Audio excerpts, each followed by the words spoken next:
മരുമോൻ കോടതിയിലേക്കാണോ?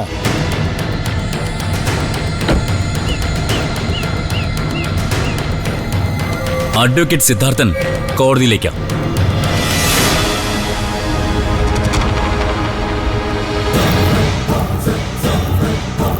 രണ്ടും ഒന്ന് തന്നെ. അപ്പോ മനോഹരനെ ഇന്ന് ജാമ്യത്തിൽ ഇറക്കും.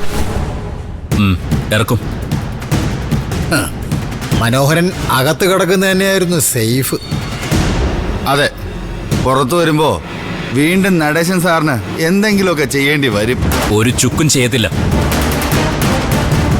താങ്കളും പഴയ പോലീസൊക്കെ ആയിരിക്കും.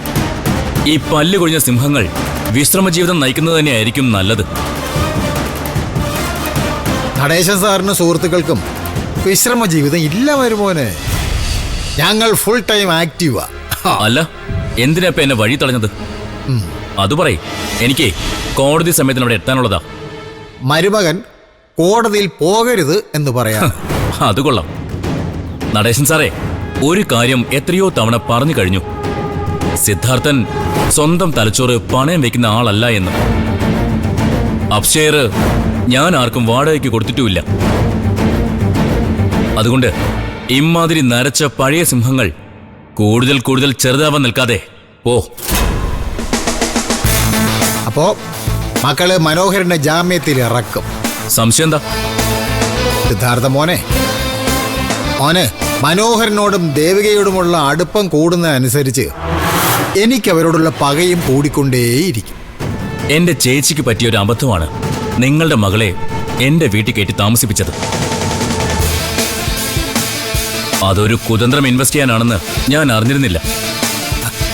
സാരമില്ല, ഞാനായിട്ട് തന്നെ അത് മാറ്റിക്കൊള്ളാം. അതൊന്നും അത്ര പെട്ടെന്ന് മാറ്റാൻ കഴിയത്തില്ല മരുമോന്. അത് ഫിക്സഡ് ഡെപ്പോസിറ്റാ. നമുക്ക് നോക്കാം. ഓ,